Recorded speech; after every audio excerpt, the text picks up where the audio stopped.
Unang-una, sa sobrang laki ng leeg niya, Parang buga!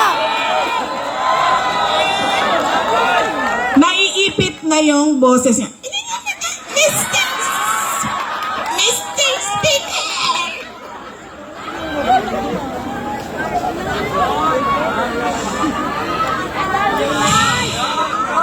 Pangalawa, sabi ko dapat magaling, di ba? Yung congressman na pinili ninyo, simbak ko ng mga taga second district sa Kuan. Uy, Guys, wala gabae! Tara, puntahan natin sa tennis court! inakusahan niya ako ng lahat. Inakusahan niya ako ng lahat na, pero wala man lang siyang isang ebidensya na sinabi na ito ang nagpapatotoo na buisit talaga yung babaeng Inday Sara na yan. Wala. Kaya pag bumili kayo ng muka ng distrito ninyo, saan na yung congressman ninyo?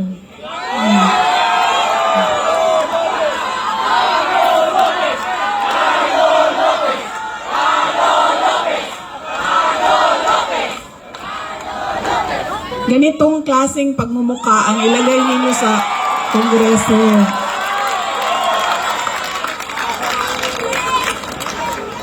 At ganitong klaseng kapasidad. Hindi ko alam, ano bang nangyari noong 2022 at yan ang binoto ninyo?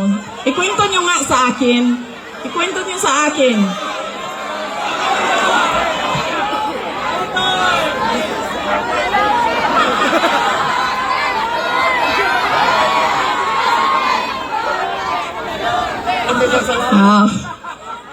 Meron may mega pala.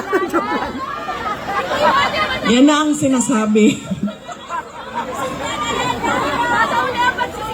Kasi talaga, totoo. Nung nakita ko siya na nagsasalita patungkol sa akin, congressman yan? Ng syudad ng Maynila? Di ba ang sobrang laki ng pride natin bilang Pilipino sa syudad ng Maynila? Tapos, yan ang sinasabi ko. In-endorse ng mayor ninyo, in-endorse ng sikat, binoto ninyo, hindi nyo man inisip.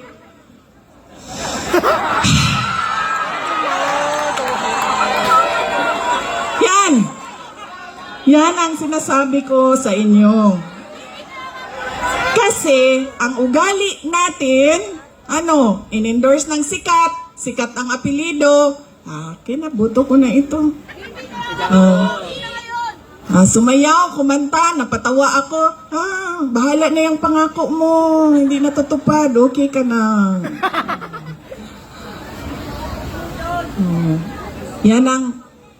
kita niyo, nasaan ang bansa natin ngayon? Nasa kangkungan na tayo. Ay, sorry. In-endorse ko din pala si BBM. Humingi-hingi ako ng patawad.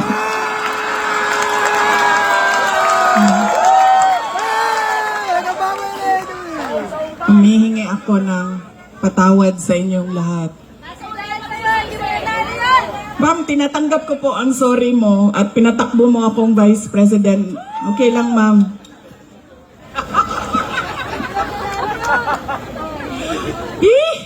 Ano sabi, manguli na to, uy. Dali, alam mo, oy! Di pa mo manguli? Gotom na biya! Ang sada. Kaya nga tinanggal ko yung seal ko dito kanina kasi alam ko na kung anong mangyayari sa kampanya na ito. Alam ko na po kung anong mangyayari sa kampanya na ito ngayong gabi. Wala pa.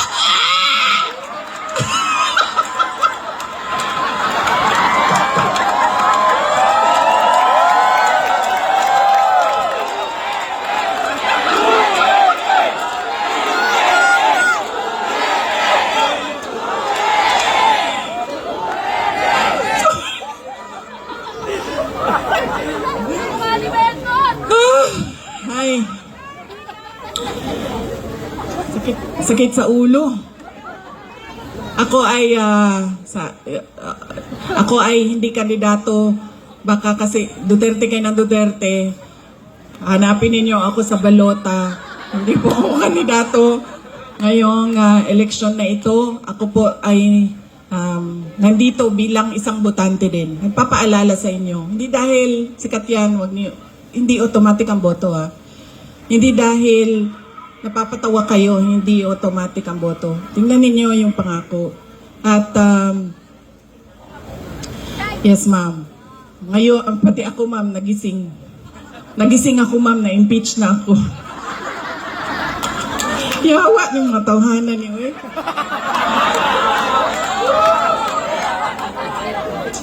Kasira ng ano. Palitan mo na sa TVN! Ma'am. Remy, maganda, maganda! Ano pa? Ano ba ang pag-usapan natin? Anong tanong ninyo? May tanong kayo? Ano daw? Ano sir, makukulong tayo niyan. Yung paalisin, palayasin, patalsikin, paalisin. Ano pa? Anong tanong ninyo?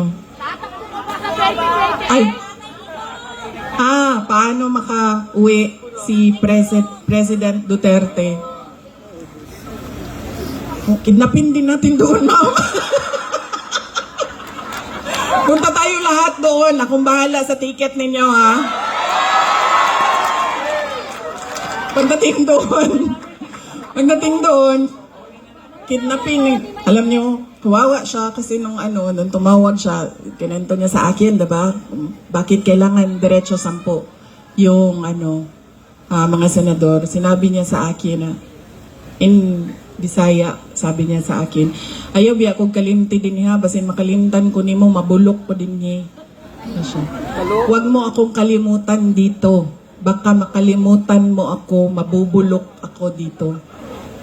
Yan ang totoo. Si Pangulong Duterte is 80 years old. Mahina na yung tuhod niya, mahina na yung likod niya, mahina na yung katawan niya. At na kakaawa siya sa sitwasyon niya doon.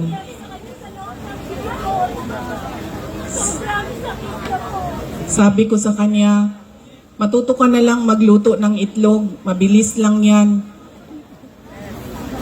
Halo-haluin mo lang, tapos lagyan mo ng mantika. Okay na asin. Sorry, hindi pala ako marunong magluto. Asin. Sorry ma'am.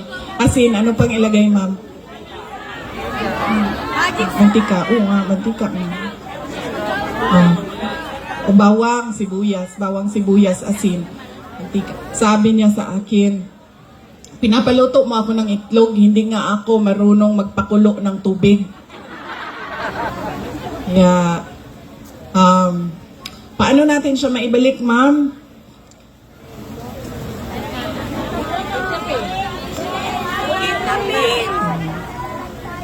Ituloy lang natin yung kanyang nasimulan na pagbabago.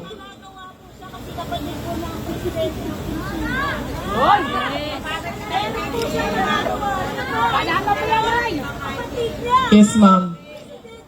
Kapatid niya ang presidente ng Pilipinas.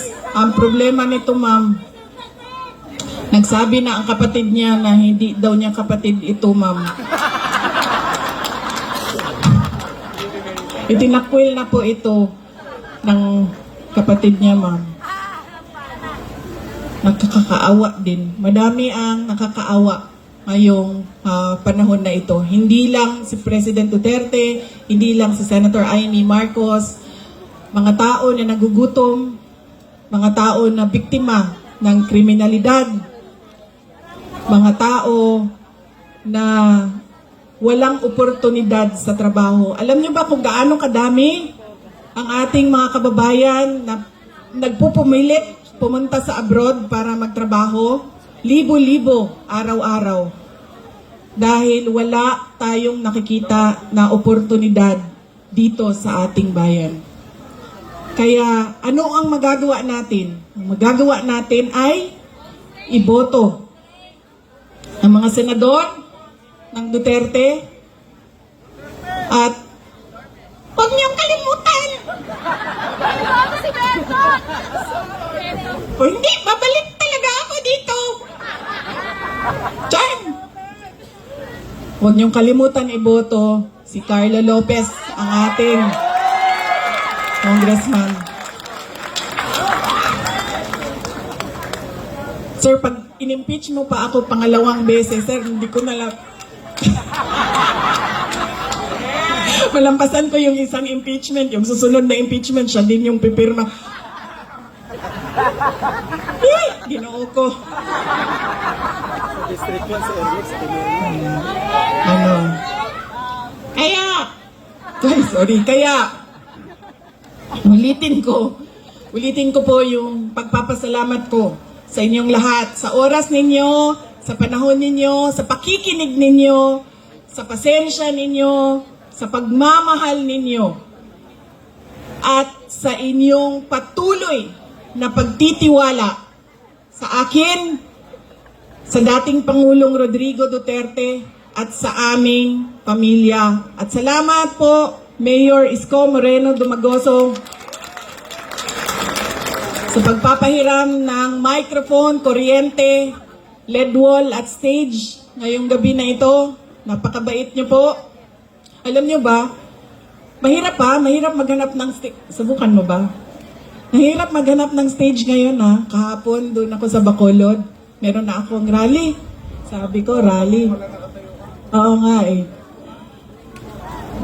Dalawang bangko dapat, Mayor, kasi hindi ako kinakaya ng isa lang. Sabi nung kasama ko kahapon, ayan na yan, chair, tumayo ko na lang dyan. Sabi ko, kulang yan, kumuha ka ng isa, hindi ako kaya ng, isa lang, dapat dalawang bangko. Dalawa na yung rally, okay na, pumayag na, ganito, ganyan. Tapos nung gabi na, papunta na ako dun sa rally, sinabi sa akin, ay, hindi ka pwede sumampa sa stage namin. Dahil, dahil Duterte ka.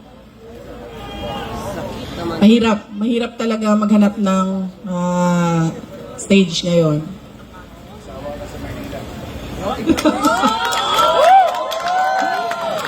Oo.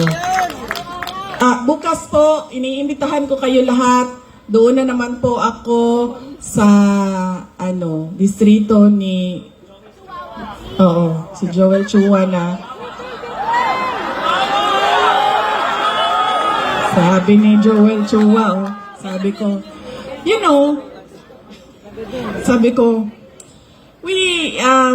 the appointing authority of the Undersecretary of the Department of Education is, sabi ni Joel Chua, the DepEd Secretary. Sabi ko, no!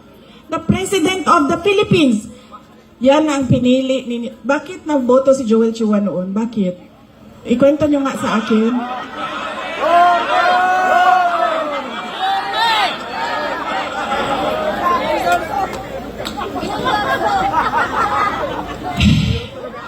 Saan kayo nakahanap ng abogado na hindi niya alam kung sino ang nag-a-appoint ng undersecretary ng isang departamento? Dito sa Maynila, mahanap niyo yan, si Joel Chua, doon sa distrito niya. Yan ang sinasabi ko.